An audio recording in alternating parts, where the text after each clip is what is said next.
ओझेवाडीत गैबीसाहेब यात्रेनिमित्त भक्तांचा ओघ, आमदार राजू खरे यांनी घेतलं दर्शन। गैबीसाहेब मंदिर समिती ट्रस्टच्या वतीनं आमदार राजू खरे यांचा शाल श्रीफळ पुष्पगुच्छ देऊन सत्कार। मोहोळ विधानसभा मतदारसंघातील पंढरपूर तालुक्यातील ओझेवाडी येथे गैबीसाहेब यात्रेचा सोहळा मोठ्या उत्साहामध्ये पार पडला। या यात्रेनिमित्त मतदारसंघाचे आमदार राजू खरे यांनी विशेष उपस्थित लावून पठाण साहेबाचे मनोभावे दर्शन घेतले।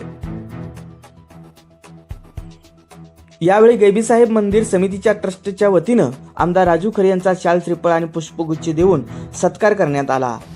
दर्शनानंतर आमदार राजू खरे यांनी उपस्थित भाविकांशी संवाद साधला आणि यात्रेनिमित्त शुभेच्छा दिल्या। यात्रेच्या माध्यमातून श्रद्धा, परंपरा, ऐक्य अधिक दृढ होत असल्याचं अनुभवाला मिळालं, अशा भावना आमदार महोदयांनी यावेळी व्यक्त केल्या। ओझेवाडी ग्रामस्थांच्या समस्या आणि भावना त्यांनी यावेळी जाणून घेतल्या आणि यात्रे उत्सवामुळे परिसरातील वातावरण भक्तिमय झाले असून मोठ्या संख्येनं भाविक दर्शनासाठी उपस्थित होते।